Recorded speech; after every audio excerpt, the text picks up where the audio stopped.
Welcome to Math 95, Section 4.1. We're going to be talking about solving systems of linear equations into variables. We need to figure out what a system of equation is before we can have this conversation. But once we do, we will talk about how to discover if an ordered pair is a solution to a system of equations. We'll learn how to solve those systems by elimination and substitution. And then we will check that system by graphing. I have this graphing calculator up here to make that process a little bit faster. So first of all, what is a system of linear equations? A system of linear equations will always be two linear equations. There are always two of them.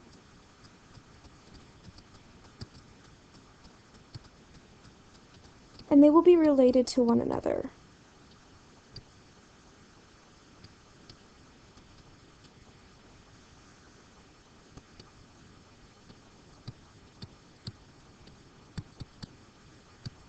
So in this section, they were just going to be related by the fact that they're given to you at the same time.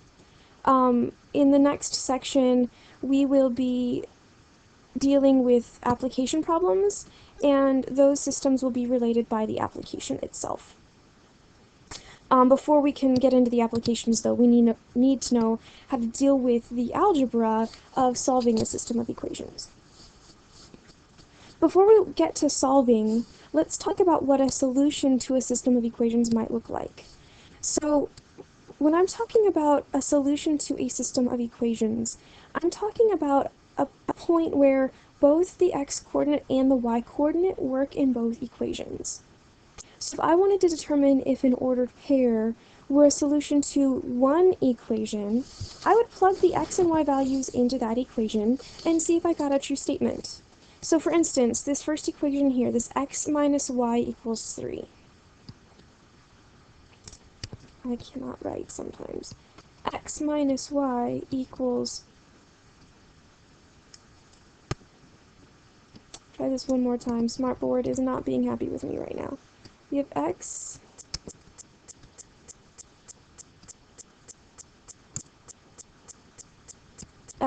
minus y equals 3. That's a little bit better.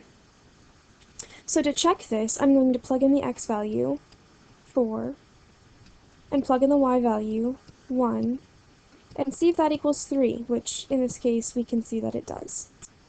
So this ordered pair is a solution to that equation. But is it a solution to the second equation? We could find out. 2x minus 3y equals 5. So 2 times 4 minus 3 times 1 should equal 5. 2 times 4 is 8. 3 times 1 is 3.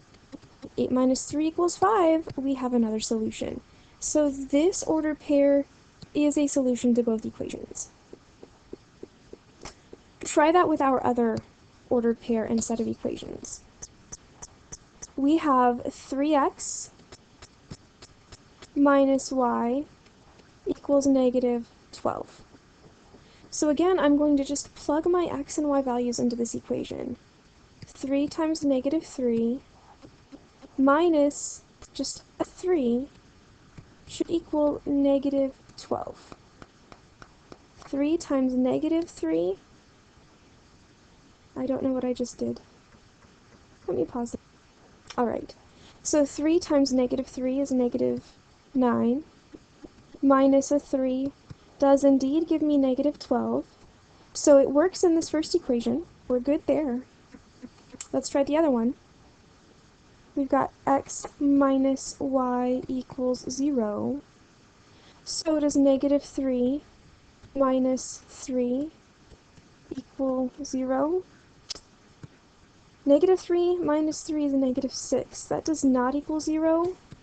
So this ordered pair is not a solution to the system.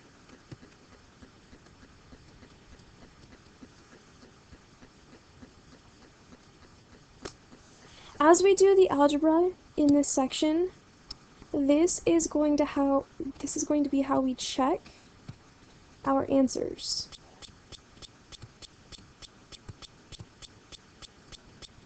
Every single time we solve something, we want to check our answers algebraically. So now that we've talked about how to check to see if we have a solution, let's work on doing the algebra to get the solution. Before we do that, I want to talk about what these solutions look like.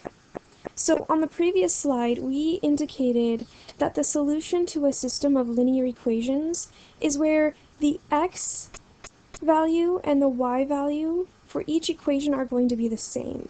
So for this positive slope line, when my x value is 2, my y value is approximately 5. And for my negatively sloped line, when x equals 2, my y value is approximately 5. These two lines intersect, and that intersection is what the solution to the system of equations will be. So this is the intersection of two lines. And it's going to be an ordered pair.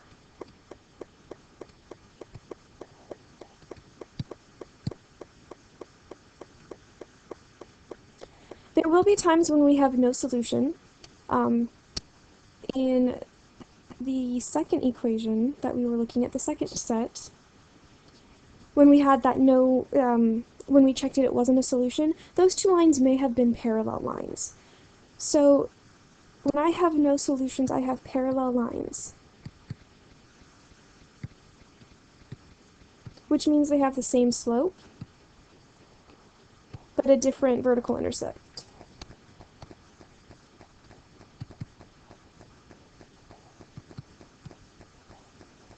These lines will never intersect, so they cannot have a system of equations solution. If I have an infinite number of solutions, what that means is I have the same line. If I were to put my lines into slope-intercept form, M would be the same and B would be the same for each line. It gives me an infinite number of solutions. I have the same equation of the line written twice, maybe scaled differently, but they are the same line. I didn't want to talk about what was happening on the bottom of the slide there, so I just deleted it. Now that we have an idea about what the solutions might look like, let's talk about some algebraic approaches to solving these. The first one I want to talk about is elimination. And at the end of the elimination section, I will probably pause and then start the other system of equation solving method on another video. So for the elimination method, we are going to make use of a property in algebra, which states if A equals B and C equals D, so I have two things that are related to one another, then if I have A plus C, I will get out B plus D. So I can add pieces that are equivalent but look different and still maintain my equality. So our goal here in this section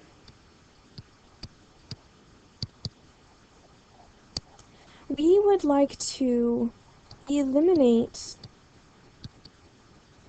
one variable by adding our equations together.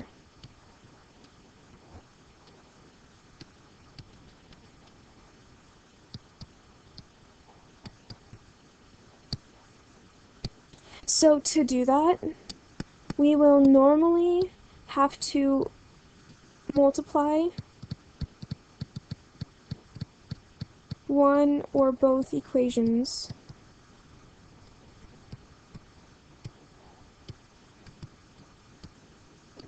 by a constant.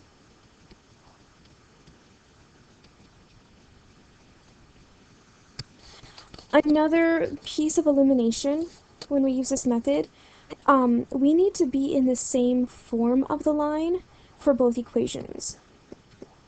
Both equations must be in the same form.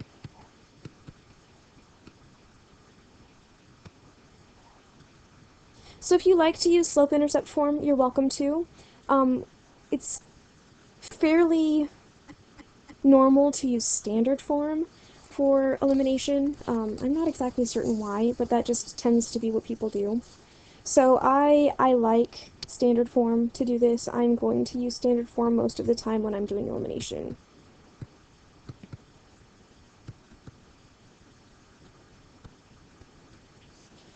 Our first equation's already in standard form, so we can already work with it. The second equation I need to do just a little bit of tweaking to. So I'm going to rewrite my first equation. I'm going to work with 6x minus 4y equals 10. And then to tweak this just a little bit, I'm going to move the 3 over and the y over. So I'll have a 3x minus y equals 3. They just kind of switched places. Now if you look at my goal, I want to eliminate one of my variables by adding the equations together. If I were to add these two together right now, I end up still having both of my variables present. So we're going to need to do this green thing. We need to multiply one of my equations by a constant that will allow some of my coefficients to eliminate. So we're going to be thinking least common multiple when we do this. Oh, first you have to pick a variable. And when I look at this, I don't know why, but I feel like I want to eliminate x. We could eliminate y just as easily. To eliminate x, I'm going to need to multiply my bottom equation by a -2. If I wanted to eliminate y, I could multiply my bottom equation by a -4. Either way, I'm going to be multiplying. So I'm going to multiply this by -2. So my new system of equations is now 6x minus 4y equals 10, and negative 6x plus 2y equals -6. Just want to double check that. -6x plus 2y equals -6. Wonderful. Now if I add these two equations, the x's cancel. They go away. -4y plus 2y gives me a -2y. And 10 minus 6 gives me a +4. So this leaves me with y equals a -2. I divide both sides by -2. I have the value for y. So now I can figure out the value for x by plugging this value into one of my two equations. So it doesn't really matter which one you pick. We want to take this piece and plug it into one of the two equations. I like to plug it into the simpler of the two. That's just my feeling. So I would like to plug it into that equation. Now you always have to go to the original equations for this. You may not use one of the equations later on in your algebra. So if I do that, I get 3x minus 3 should equal that -2. So I will add 3 to both sides, and I get 3x equals a +1, which means then that x will equal 1/3. So that's the other coordinate that I end up with. Let me clean that up just a little bit so I can do a little bit more work on this slide.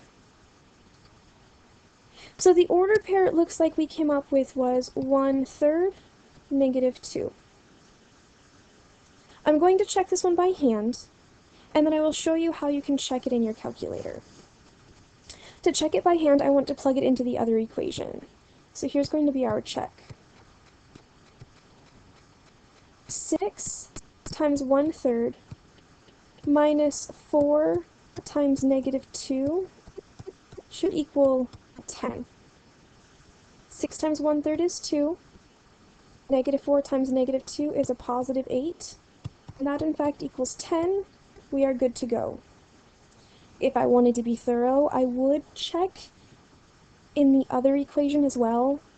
But since I used it to come up with the value for x after I had y, I'm going to get out the same thing that I had. So we write the final solution as an ordered pair, 1/3, comma, negative 2. So I want to show you how you can check this way in your calculator, just to make your life a little bit easier. So over here at the calculator, if you watch what I do, I am going to essentially just type this exactly as it is into the calculator. So I've got 6 times 1/3. Let my calculator catch up with me. Minus 4 times, now when you do the negative 2, you need to use the negative button down here. And when I hit enter, I should get out a 10. And I do. That's wonderful. So to be thorough, I will check the other one. 3 times 1/3, not 13, please, 1/3, there we go, minus 3, and if I did this right, I should get out that negative 2. And I do. So the solving that I did works in both equations. I'm going to actually drag that calculator screen right over here, so you have how you could solve them in your calculator. We didn't solve them by graphing. We will do that momentarily.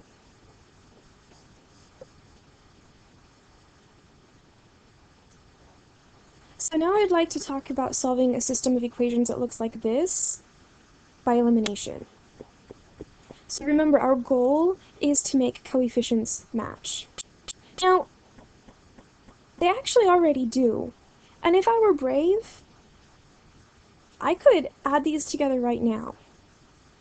Not many of us want to do that. So what I'm going to do is I'm going to multiply both of my equations by 8. That will clear out both of our, all of our denominators in both equations. So when I multiply both of these by 8,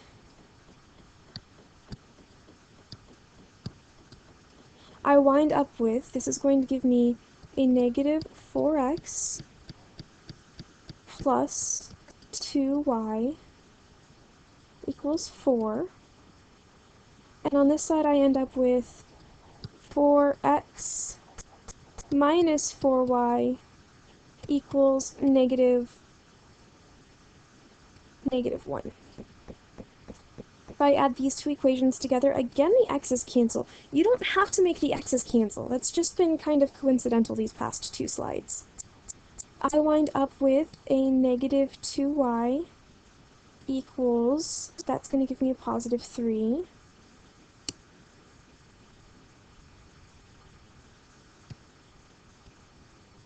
Oh, and I lost my pen. Negative 2y equals 3. So y equals a negative 3/2. So from here, I have my first piece of my equations.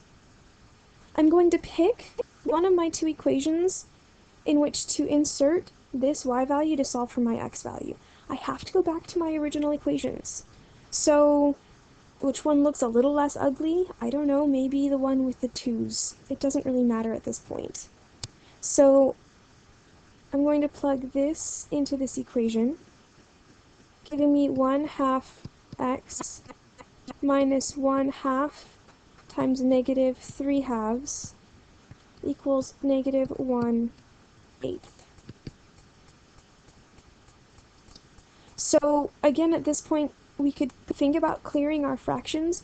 I will want to do that after I do this multiplication though. So 1/2 x, I multiply across, I get a plus 3 over 4 is going to equal negative 1/8. So I can multiply everything by 8, get rid of those fractions. 4x plus, if I multiply this, I get a, not a 2, it'll be a 2 times 3, which gives me a 6, equals negative 1. Subtract 6 from both sides, 4x, excuse me, equals negative 7. So finally, x is negative 7 over 4. That's the x value that I get. I don't know about you, but I don't really want to check these by hand. So I am going to plug both of these into the calculator, and we'll see what that check looks like. So to do that, we are going to plug them into these two original equations. I end up with a negative, actually let me do this all in parentheses, negative 1/2 times my x value.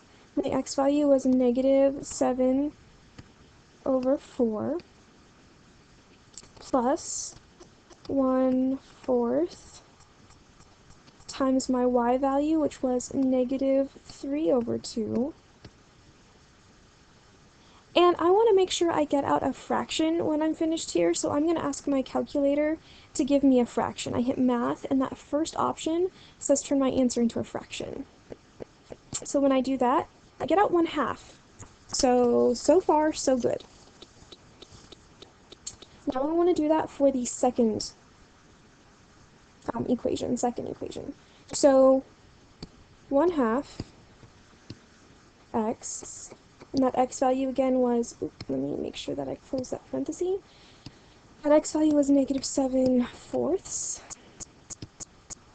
And I'm going to subtract from that 1/2. I go too fast in this calculator and it can't keep up. 1/2 times my y value, which was negative 3/2. Ask my calculator to give me that as a fraction, and it tells me negative 1/8. So my calculator tells me that my solution is correct. So at this point I can write my final answer. Let's do this in green for final answer. My final answer would be negative 7/4, comma, negative 3/2.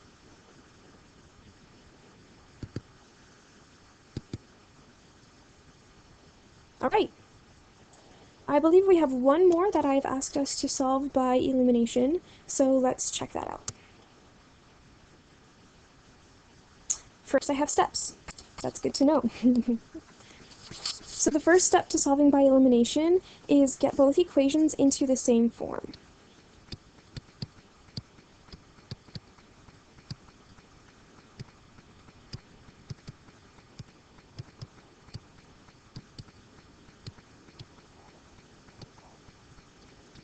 And again, most of the time we use standard form.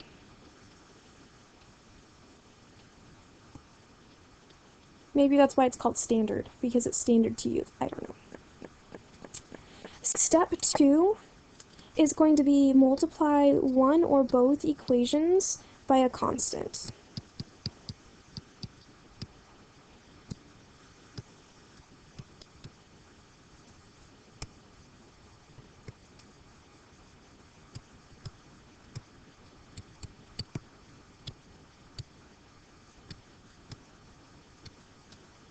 But that constant will allow us,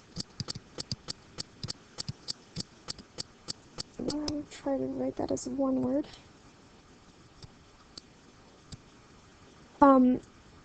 one variable to eliminate.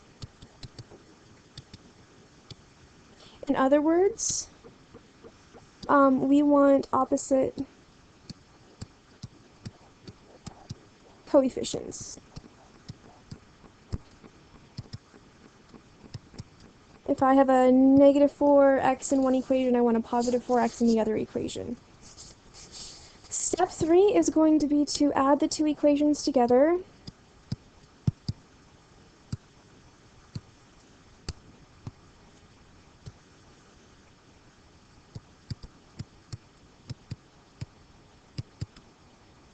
Then solve for the remaining variable.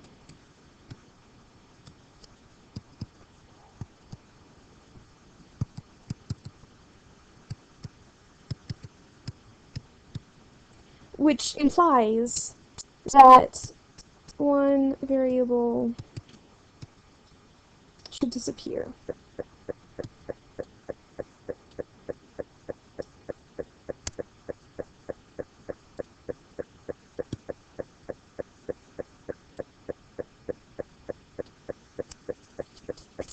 Step 4 is going to be plug the solved value into one of the original equations.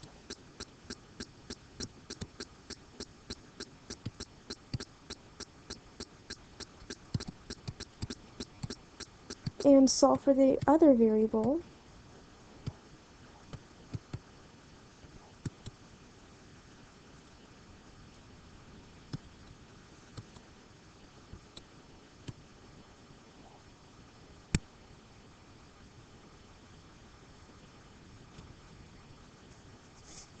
And step 5 is going to be check the solution.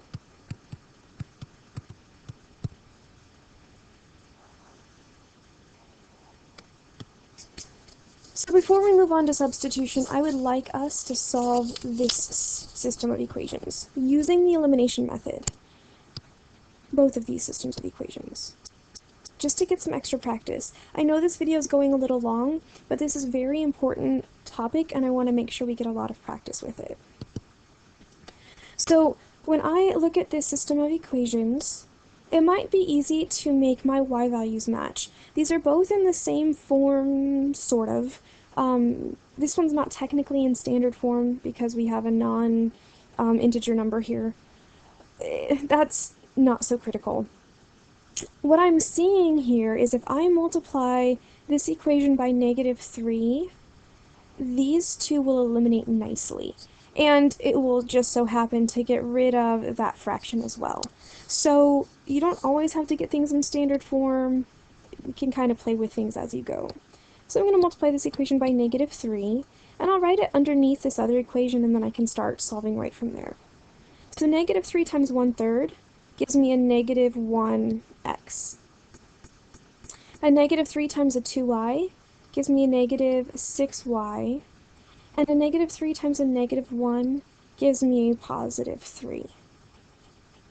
So I'm going to add my two equations together. And x minus 1x gives me 0. Those two cancel. 6y minus 6y gives me 0. Those are going to cancel. And 2 plus 3 is 5. So I've just gotten out that 0 equals 5. This is not true.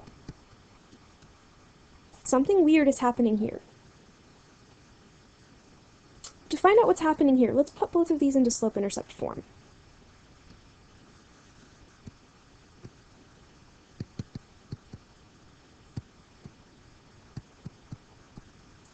So this first equation, I'm going to subtract the 1/3 x over and divide everything by 2. So the first equation, I'm going to do this really quickly. I wind up with y equals, so I subtracted the 1/3 over, I get a negative, and then I'm going to divide everything by 2. I wind up with a -1/6 x. And I'm going to divide this one by a 2 as well, -1/2. Guys, go slowly through that process to make certain that you know how we went from this equation to this equation. They are equivalent. It's just in slope-intercept form. I'm going to do that with the second equation as well. So I'm going to subtract the x over and divide by 6. So y equals -1/6 x. And then the 2 divided by 6 is going to give me a positive, 2 divided by 6 gives me a 1/3. These are my two equations. Let's make this one purple so we can see what happened. Something you'll notice about these equations is their slope is the same, and they have a different vertical intercept. What that means is these two lines are parallel. If I graph these,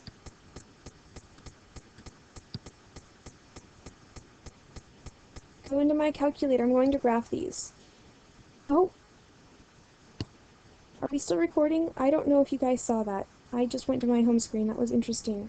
So I'm going to graph these. Negative 1/6 x minus 1/2. I'm also going to graph negative 1/6 x. I know I didn't put it in parentheses. I should have. I'm not. Plus 1/3. If I hit graph right now, it's going to give me a negative 10 by 10 window, which may not demonstrate this very well. There's my first line. And there's my second line. You can actually see it just fine. But I am going to zoom in on this one just to be a little bit clearer. Just zooming in right at the origin. So the graph of these two lines shows that they're parallel. That means no solution. If you see this statement when you're solving, it implies parallel lines, which means no solution. So if I look at this next set of equations, I did set this up to where something strange would happen, just so you know. In order to solve this system by by elimination, thinking ahead already, I'm going to multiply this equation by a positive 2, because this one's got a negative x and I'd like my x's to go away. Don't we all want our x's just to go away? Yeah. So I wind up, I'm going to rewrite this equation first. 8x minus 14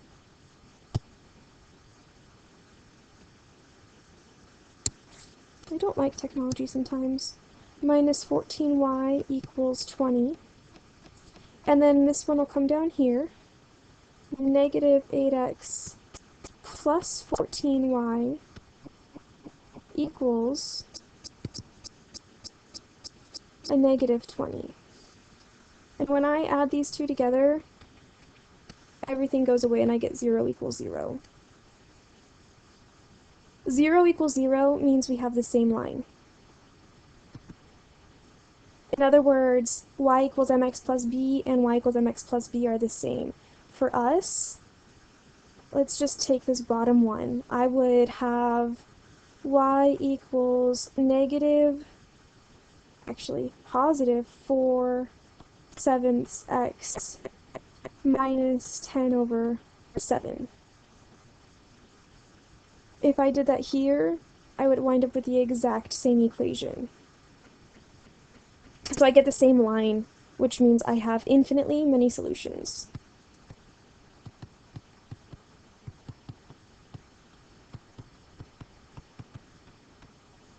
Okay, if I graphed them, it's not very exciting. They're the same line. So with that, I'm going to pause this video. We will jump in another video and do the substitution method, and we'll talk a little bit more about checking these by graphing. So, I guess start working on your substitution and elimination homework, specifically the elimination part, and I'll catch you in the next video. Boom.